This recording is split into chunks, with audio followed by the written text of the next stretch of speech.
So hey guys, welcome to my channel. I am Geetika बिस।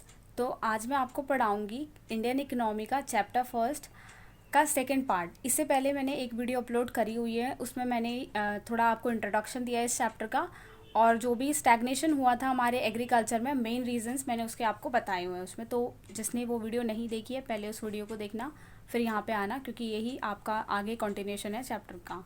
सो हम start करते हैं।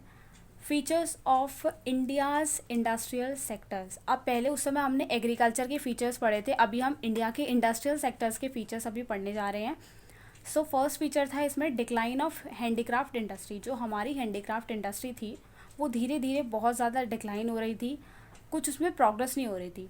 तो British government systematically destroyed Indian handicraft industry. उन्होंने सिस्टमैटिकली मीन्स धीरे धीरे करके हमारी हैंडीक्राफ्ट इंडस्ट्री को अच्छी तरीके से डिक्लाइन कर दिया था।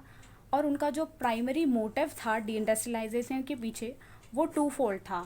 मतलब कि उनके दो रीज़न थे। To get raw material at cheap rate, जो उन्होंने डिक्लाइन करी, उनका ये मतलब था, देखो अगर हमारे से कोई सामने वाला बंदा, उसके पास कोई पावर्स नहीं है, तो हम उससे ईजिली हम उस पर अपने व्यूज़ को, अपने थॉट्स को डाल सकते हैं। मतलब वो कुछ हमसे ऑब्जेक्शन नहीं करेगा, कोई क्वेश्चन नहीं कर सकता, क्योंकि उसके पास वो पावर ही नहीं है, ना ही उसके पास इतनी नॉलेज है। तो ये ब्रिटिशर्स भी इंडिया के साथ ऐसा ही करते थे। धीरे धीरे उन्होंने क्या किया, इंडस्ट्रीज़ को डिक्लाइन किया। किस लिए किया? To get raw material at cheap rates, ताकि इन्हें रॉ मटेरियल मिले, और वो भी चीप रेट्स पे मिले, सस्ते दामों पर, ताकि इन्हें इंडिया से रॉ मटेरियल अवेलेबल हो जाए। उसके बाद टू सेल फिनिश्ड प्रोडक्ट, ताकि ये चीप रेट्स पे सेल कर सके अपने फिनिश प्रोडक्ट्स यहाँ पे इंडिया में। और दूसरा रीज़न था adverse effect of decline of handicraft industry. ये अभी हमने पढ़ा था कि इंडियन हैंडीक्राफ्ट इंडस्ट्री डिक्लाइन हो चुकी थी, मतलब नीचे गिर चुकी थी। अब इसके एडवर्स इफेक्ट क्या आए, क्या बुरा प्रभाव पड़ा? तो पहला तो इफेक्ट था हाई लेवल ऑफ अनएम्प्लॉयमेंट। इसकी वजह से जो थी हमारे कंट्री में अनएम्प्लॉयमेंट बहुत ज़्यादा बढ़ गई थी। लोगों के पास कोई भी रोज़गार नहीं था काम करने के लिए, तो ऑब्वियसली अनएम्प्लॉयमेंट बढ़ी गई थी। जब अनएम्प्लॉयमेंट बढ़ जाएगी तो उनके लाइवलीहुड भी कहीं ना कहीं उससे इफेक्ट होगा ही होगा।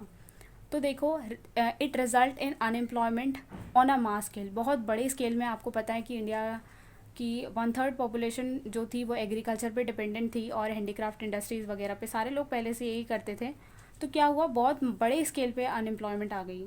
आर्टिजन थे, मतलब जो लोग खुद का काम करते थे, वो लोग भी अब एग्रीकल्चर के अंदर आने के लिए मजबूर हो गए थे अपने लाइवलीहुड के लिए, ठीक है, क्योंकि हमारी इंडस्ट्रीज़ को बिल्कुल ख़त्म कर दिया गया था। इम्पोर्ट ऑफ फिनिश गुड्स, अब हम गुड्स का इम्पोर्ट करने लग गए थे, फिनिश गुड्स का।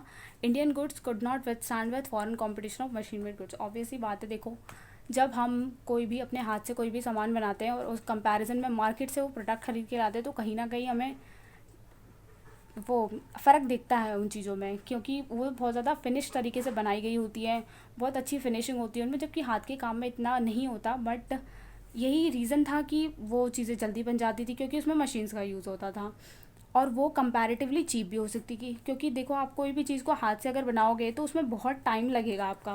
पहली बात, आप में उसका बहुत टाइम लगेगा, कॉस्ट लगेगी। तो ये सारे रीज़न थे जो इंडिया की हैंडीक्राफ्ट की गुड थी वो बहुत ज़्यादा महंगी थी, और जो ब्रिटिश गुड्स थी वो बहुत ज़्यादा चीप हुआ करती थी। सो थर्ड फीचर है हमारा lack of capital goods industry. हमारे इंडिया में कैपिटल गुड्स इंडस्ट्री बहुत ज़्यादा कम थी, जिसकी वजह से हमारा स्टेग्नेशन हो रहा था, जिसकी वजह से हमारी डिक्लाइन हो रही थी हमारी हैंडीक्राफ्ट इंडस्ट्री, ठीक है। तो capital goods industry which can provide machine tools, तो कैपिटल गुड्स इंडस्ट्री बहुत कम थी जो कि हमें मशीन टूल्स प्रोवाइड करे। देखो, कैपिटल गुड्स इंडस्ट्री कम थी तभी तो लोग हैंडीक्राफ्ट कर रहे थे ना। अगर उनके पास सफिशिएंट कैपिटल गुड्स इंडस्ट्री होती, उनको अच्छी मशीन्स मिलती, तो क्या वो मशीन हैंडीक्राफ्ट करते? नहीं करते। वो लोग भी फटाफट से मशीन मेड गुड्स बनाते और एक्सपोर्ट कर देते, ठीक है। तो lack of capital goods industry थी। During British rule there were hardly any capital goods industry to promote further industrialization in India. British rule के टाइम पे यहाँ पे कोई हार्डली होगा कोई कैपिटल इंडस्ट्री, वैसे तो नहीं थी, क्या पता हो भी एक दो। तो British rule do not pay any attention as they wanted India to be dependent on them. एक बात बताओ, जब हम चाहते हैं कि कोई इंसान हम पे डिपेंडेंट रहे, कि हम उसकी हेल्प करते हैं, हालांकि ये करना बहुत गलत है, हमें सबकी हेल्प करनी चाहिए, बट जो ब्रिटिशर्स थे वो यही सोचते थे, अगर हमने इनकी हेल्प करी, अगर इनको कहीं से भी हमने प्रमोट करने की कोशिश करी, तो ये बहुत आगे जा सकते हैं हमसे। तो इसलिए वो लोग कुछ करते ही नहीं थे इंडिया की कैपिटल गुड्स इंडस्ट्री के लिए। चलो, और नेक्स्ट रीज़न है हमारा low contribution to gross domestic product. अब देखो, जब हम ग्रॉस डोमेस्टिक प्रोडक्ट का मतलब ही यही होता है कि final value of goods and services that can be produced in a year. ठीक है, एक ईयर में हम जितनी भी फाइनल वैल्यू की गुड्स और सर्विसेज को प्रोड्यूस करते हैं वही हमारा जीडीपी माना जाता है। अब यहाँ पे कोई प्रोडक्शन ही नहीं हो रहा, तो क्या लो जीडीपी तो ऑब्वियसली लो ही होगा। The growth rate of new industrial sector was its and its contribution to the GDP remain very small. तो जो ग्रोथ रेट था न्यू इंडस्ट्रियल सेक्टर का और उसका कंट्रीब्यूशन दोनों ही बहुत ज़्यादा कम थे। ठीक है, तो आपको ये पॉइंट समझ आ गया होगा। ये मैंने जो लिखा हुआ है ये बहुत ज़्यादा अच्छी लैंग्वेज है, तो आप इसे एज अ नोट्स भी आप इसे यूज़ कर सकते हो। सो अब नेक्स्ट रीज़न पे आते हैं हम अपना, limited role of public sector. जो हमारा पब्लिक सेक्टर था उसका रोल बहुत ज़्यादा लिमिटेड कर दिया था। देखो, कहीं पे भी गवर्नमेंट का रोल होता है तो हर चीज़ें सिस्टमैटिकली होती हैं, तो पहले से पब्लिक सेक्टर का इतना रोल नहीं था। Limited area of public sector reason drawback of industrial sector, जो कि एक इंडस्ट्रियल सेक्टर की ड्रॉबैक का बहुत बड़ा रीज़न था। ठीक है, public sector confined only to railways, power generation, communication. अब पब्लिक सेक्टर जो था हमारा वो सिर्फ railway, power generation so sorry guys for disturbance. तो public sector confined only to railway, power generation, communication etcetera. So अब हम आगे बढ़ते हैं। आपको अपनी बुक में एक वर्ड देखने को मिला होगा, डिस्क्रिमिनेटरी टैरिफ पॉलिसी। तो ये जो वर्ड है ये बहुत ज़्यादा इंपॉर्टेंट है। इसका मतलब क्या होता है, कभी कभार एग्ज़ाम में जो है वो 1 और 2 मार्क्स में पूछ लिया जाता है एग्ज़ाम में, तो ये अपने आप में ये कंसेप्ट काफ़ी ज़्यादा इंपॉर्टेंट है, डिस्क्रिमिनेटरी टैरिफ पॉलिसी। तो what is discriminatory tariff policy, होती क्या है? ठीक है, तो डिस्क्रिमिनेटरी टैरिफ पॉलिसी में क्या होता है, जब आप, जैसे ये इंडिया है, इससे मुझे मैप बनाना तो अच्छे से नहीं आता बट थोड़ा सा ट्राई कर सकते हैं। इंडिया है, अब इंडिया में क्या हो रहा है, ये लोग ब्रिटिशर्स क्या करते थे, free export of raw material. अब इंडिया में तो बहुत सारा रॉ मटेरियल होता था ना, तो ये लोग क्या करते थे, यहाँ से एक्सपोर्ट कर देते थे बाहर की कंट्रीज़ में। जैसे कोई भी बाहर की कंट्रीज है, मान लो यहाँ पे फ्री एक्सपोर्ट होता था इनका। ठीक है, फ्री एक्सपोर्ट होता था, free import of finish goods. अब यहाँ से जितनी भी मशीन मेड गुड्स थी उसका भी फ्री इम्पोर्ट होने लगा।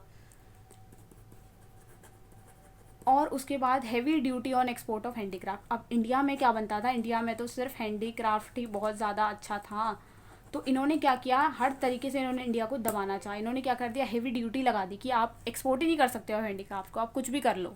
ठीक है, इसी को कहते हैं डिस्क्रिमिनेटरी टैरिफ पॉलिसी, मतलब जो भी है अपना फ़ायदा करवाना। ठीक है, तो ये हमने फीचर्स किए हैं इंडस्ट्रियल सेक्टर्स के। सो अब हम स्टार्ट करते हैं। कुछ एक अलग पॉइंट है आपकी नॉलेज के लिए और ये इंपॉर्टेंट भी है, एग्जाम में पूछा जा सकता है।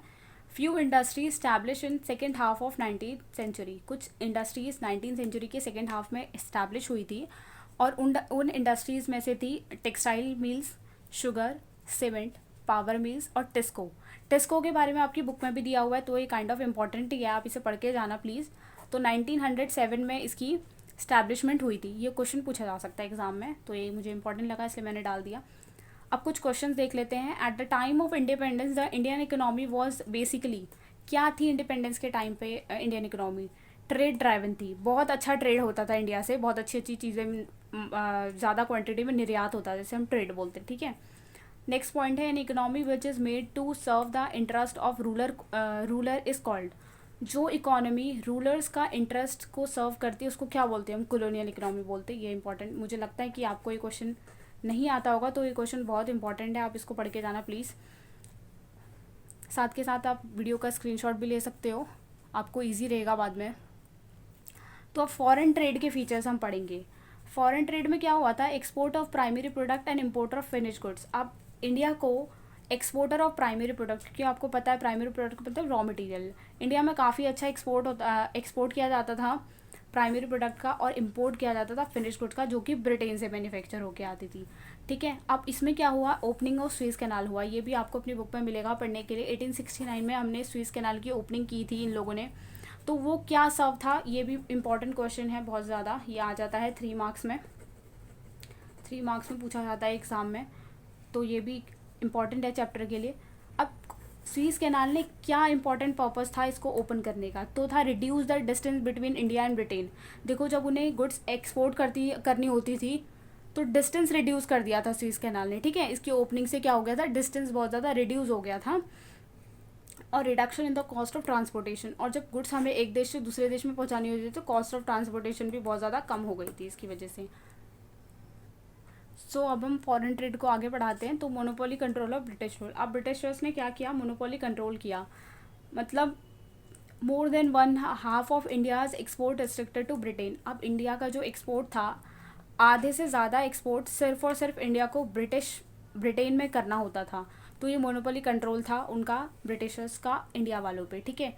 Drain of Indian wealth during the British rule. अब क्या हुआ था, ये तो बहुत इंपॉर्टेंट टॉपिक है, बहुत ज़्यादा इंपॉर्टेंट टॉपिक। ये 3 मार्क्स में अक्सर बहुत ज़्यादा टाइम पूछा जा सकता है। इस चैप्टर का सबसे ज़्यादा इंपॉर्टेंट टॉपिक है, प्लीज़ आप इसे पढ़ लेना। Drain of Indian wealth during British rule.